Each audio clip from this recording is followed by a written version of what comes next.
Did you know that Tron has one of the highest total value locks of stablecoins in all of crypto? How is this even possible? Let's break down Tron and let's go behind the scenes of the TRX token. Tron was founded in 2017 by Justin Sun. It is a third generation proof of stake blockchain, and it kind of fits into these third generation blockchain narratives. So we have Bitcoin is the first generation, Ethereum is the second generation, and then all of our Cardanos, Solanas, Trons, Avalanches, these are third generation blockchains. Tron has multiple settlement layers, core, application, and like security or settlement. There's one other. It's coded in Solidity, and it kind of fits this EVM chain vibe. Being coded in Solidity, it's highly programmable, it's highly transactable, and it's highly cost efficient. So by this we mean lots of dApps can be coded on it very quickly due to the ease of use that Solidity provides. Tron also did an acquisition of BitTorrent. It was like a $100 million acquisition or something along those lines. And they acquired all that DeFi from BitTorrent to put it onto Tron. Second, it's highly efficient in that it has very, very low transaction fees,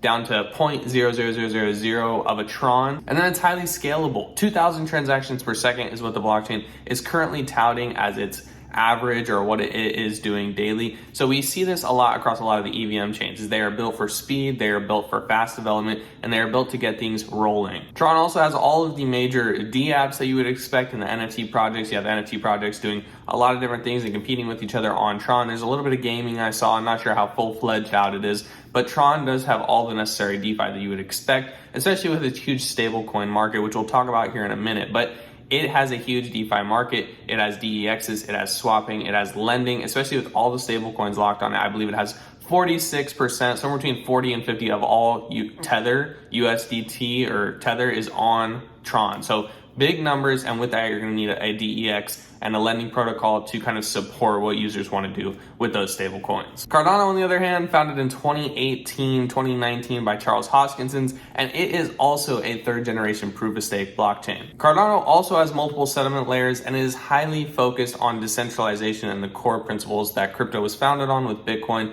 and Satoshi Nakamoto. Some of the great things about Cardano is that anyone has the ability to create a node, create a stake pool. The MAV of Cardano, due to this with its 3,000 plus stake pools and countless nodes, is somewhere between 20 and 30, so it'd be very hard to do something like a 51% Sybil attack. Furthermore, ADA, it has a max supply, so there's no token inflation, and currently the supply is somewhere between 70-75% totally released. Cardano is built on a peer-reviewed scientific approach, and it's doing that because it wants to be a global settlement payment layer, a global financial system that no country or no government or no company could attempt to overthrow or overrun. It's built on a way that people anywhere for any reason can transact, and that's why decentralization and the peer-reviewed scientific method is so important for it. Cardano currently has a transaction per second of about 20 to 30, I would assume, but it is highly scalable beyond that. We're suppressing the blocks purposely because they're just not needed in this bear market, but I believe Cardano does have the ability to get up to the low hundreds in transactions per second.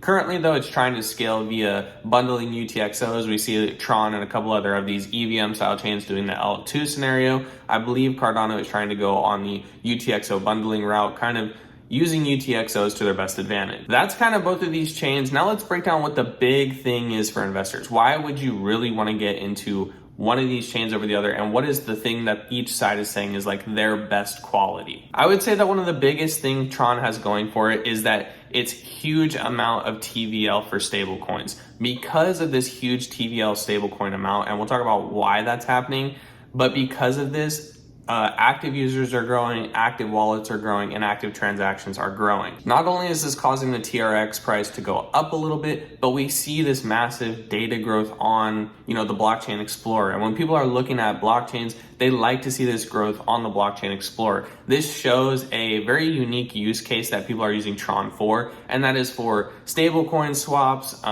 UST swaps, even their USDD algorithmic stablecoin swaps. And because of this, they're probably also using TRX to make those swaps happen. So Tron has been found as a very unique ecosystem to make efficient, fast, and highly scalable stablecoin swaps. Because of this unique use case, we see the TRX price going up.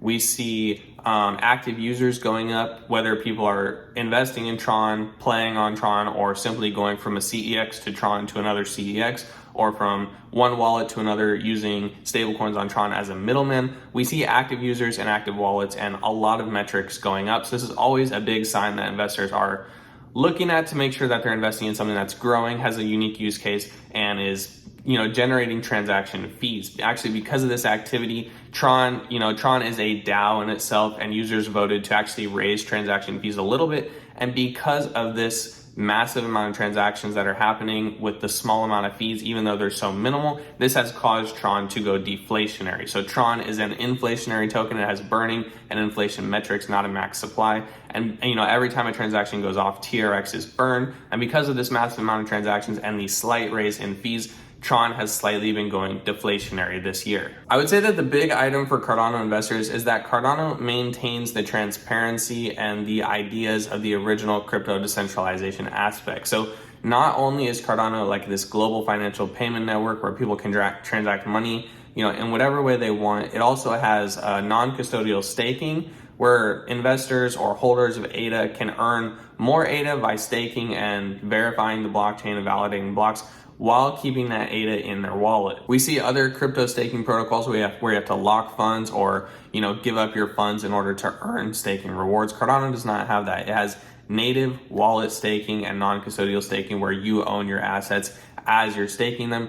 Furthermore, Cardano really upholds this decentralized aspect. Tron has voting for super representatives, but Cardano has catalyst voting where you can vote for all your things, and it also has the ability for you to stake to a delegator who you're supporting to mint block. We see this with Cardano and its max token supply. It's fighting these inflationary metrics of the US dollar and the euro and a lot of currencies. It's pushing the ideas of blockchain through lots of research, lots of academic papers. And one of the reasons I'm a big investor in Cardano is that even if ADA were to fail, I really love all the things that they've done for blockchain, all the things that they've done for cryptocurrencies, and the amount of documentation that they've provided, and the amount of research that they've done to provide to other chains. Cardano, I feel like it's building the potential to kind of take something more via its side chains and build off of it. But I think if you're going to have a global L1, you need to have these core decentralized principles of sound money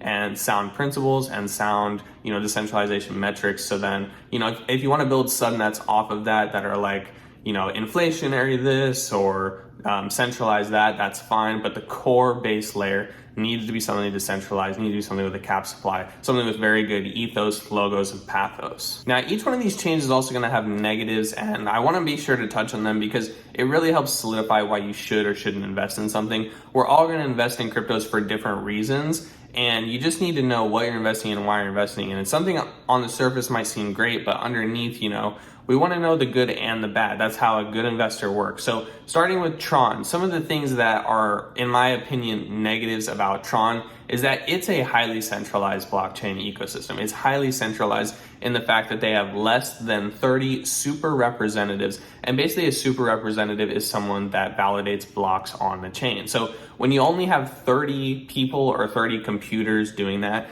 that is never really a decentralized system, and it really centralizes what's happening. Now, owners of the TRX token do have the ability to stake their TRX with a super representative of their choice, but this to me kind of really lines up with like the current political systems where, me, when I vote, I don't really feel like my vote matters because I vote for someone and then it's like the states, like in America, the states then kind of get to choose like who their person is. And it's like, then the person goes out and does, whoever we elect goes out and does their thing. It's like, are they really listening to the people? It kind of this whole system of politics. And I see that happening with super representatives, in my opinion. Second, TRX has no max supply. This is always kind of not really a red flag, but it's just something to take into account. In crypto, for me, this is a negative. If I wanted something with token inflation and no max supply, I would just live in the USD world, right? Live in the Euro world. This is what we're facing right now. And we can see what it's doing out there. Eventually, these systems have always broken down.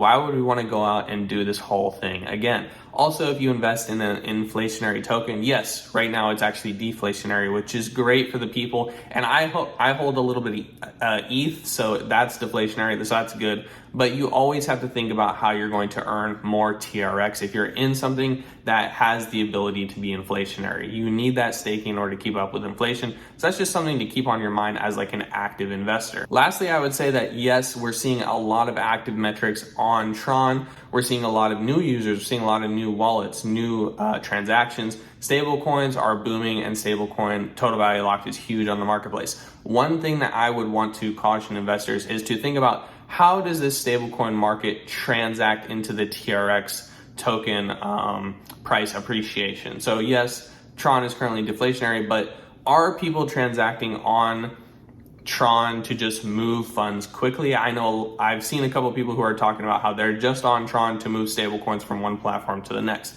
How many of these stablecoin users, stablecoin transactors are actually holding Tron for the long run? And will that stablecoin market translate to a higher Tron in the future? That is one thing I would want to ask if I were investing into this token. We're not just going to beat up on Tron here. Let's beat up on ADA a little bit. Some negatives for Cardano is that it does have slower development. This is part of the peer-reviewed process and part of, taking things slower, and its inception was in Haskell, harder to develop on. So it did have slower development and it did have harder programmability, although these two things are trying to be solved by developers building development kits for like Python and Java and other forms of code. Going off that, Cardano also does have a lower transaction per second than something like Tron. Cardano on a daily basis is probably between like 20, 30, 40 transactions per second. And I've seen that it probably has the ability to get to like 1, 2, 300 transactions per second if block times were at their highest capacity or block size was at its highest capacity. So it is slower, and it is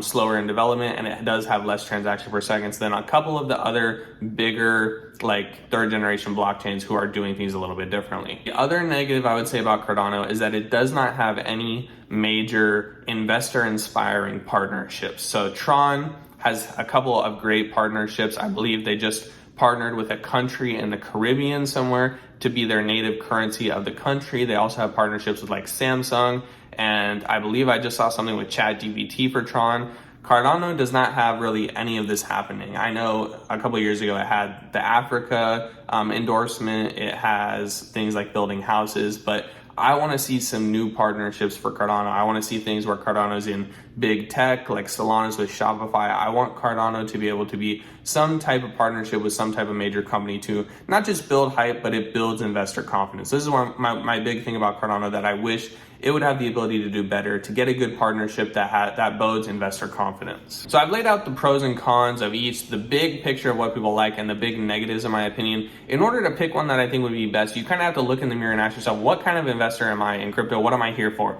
Am I here to invest in something for 1 year? Am I here to invest in something for 3, 5, 10 years? What am I looking to do, and what kind of crypto principles do I think are important? Me personally, I think the ideas of decentralization, freedom, and max token supplies are highly favorable. Things like Bitcoin, Cardano, and Ergo are the things that make the most sense to me in my mind.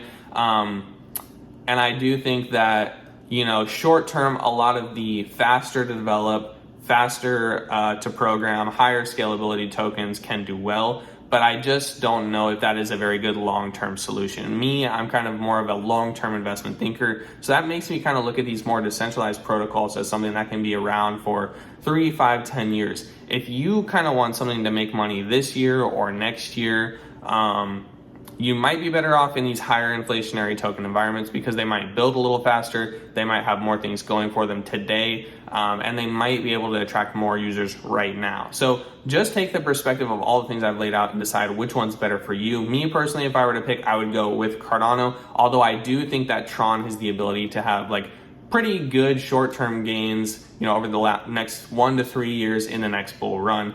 When that bull run comes around, I do think things like Tron get a lot of attention, and they have the ability to attract a lot of people very quickly, which is always good for price. So just be careful of some of the things like token inflation and the centralization. And if you're investing in Cardano, always look at your investment and be careful of things like no partnerships or slower development. Make sure that things are still moving. If you're still watching the video, down in the description, I have a free crypto template, easy crypto portfolio tracker, and some questions I ask myself before investing in anything. It's free. I just want to provide this as a value, as something I use in my personal life. Check it out down below. Other than that, we'll see you in the next video. Please subscribe, please like the video, and share it with a friend. Thank you very much. Bye.